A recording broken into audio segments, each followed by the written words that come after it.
read a very poignant, That's ridiculous. insightful One line. man's trash is another man's treasure. And then you could open up. I don't know. I don't want to list any bad comments. Well, they're all. The point is that even the ridiculous ones are beautiful Yes. in their own way. I wanted to throw out while I got everybody's ear. This is not a trivia question. This is a non-trivia question, but it is a question nonetheless. Speaking of, as Stan was asking about which series won't ever be collected by Marvel, get back to us with your favorite runs of comics that haven't been collected or reprinted that you have to go out and find in their original magazine book format. Is there a lot of them? There's a good bunch of them out there, and they're tough to find because they're not reprinted. So it's hard to come by in catalogs. So pretty much you got to have a word of mouth of people who read them back in the day. I know I've seen any off the top of my head. off the top of your head? Off the top of my head, no. There are throw you a under the bunch. bus. There are a bunch out there. Actually, Jeremy Kurzweil, our coworker here, mentioned the concept the other day, and I've seen lists of them online. And he said it's a fun thing to do because you got to hunt these stories down to enjoy them. It's kind of similar like when I used to collect horror movies or whatnot, and the only way you could ever get them was on VHS. Cause The best format. No way would they ever put these on. Yeah, on, it's digital video some of these I know are great. That they shopping for mall on Blu-ray. But yeah, they some of these comics, it's licensing reasons or the publisher's gone defunct and nobody's bothered to pick up the. Blade Runner had a pretty short. I think they had just like 3 or 4 issues, but it was movie adaptation, and I don't think that's ever been collected. I'd really like to find those. Did they ever collect the 2001 comic? Ooh, The one that that might be a good absurd one. I don't know, for those of you who never read it, Jack Kirby put out a 2001 Space Odyssey.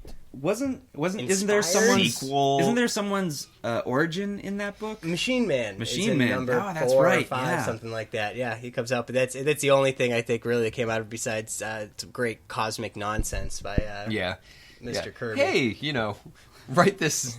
It has nothing to do with astronauts or 12-issue comic about 2001, which pretty much, I thought ended at the end of the movie, but lo and behold.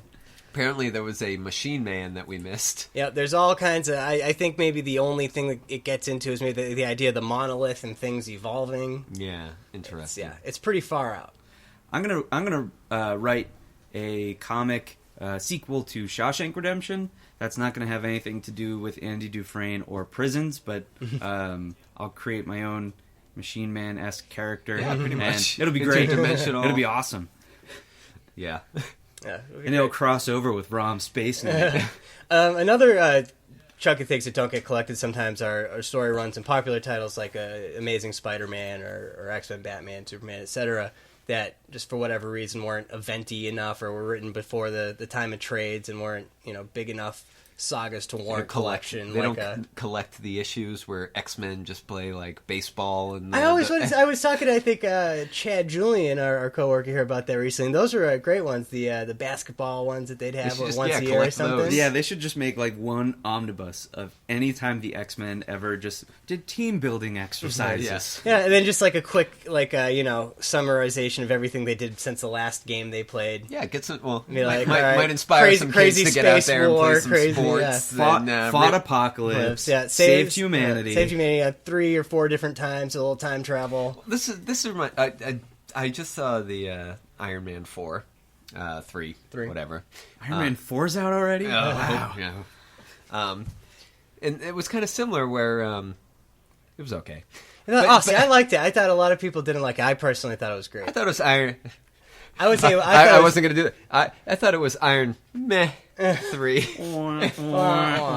But see, I thought it was definitely better. I will say this, that it was definitely better than Iron Man 2. I will agree with that.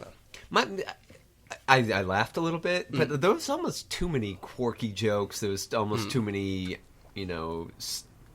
Robert Downey Jr. being, I'm charming. And There was a buddy cop sequence that I thought was pretty great. Yeah, he had a little boy be a sidekick. Yeah. And There's the Mandarin. I won't spoil it for anybody who hasn't seen it. I personally thought that was hilarious. Yeah, it was pretty what funny. you guys are Well, I should say describing- hilarious. That kind of gives it away. We'll cut that out and we'll go with, I thought it was great.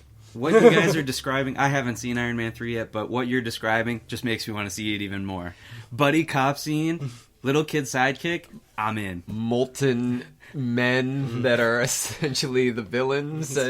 But one of the things was, Tony Stark has so much free time to make like 100 other suits, and it's like, how do superheroes have free time?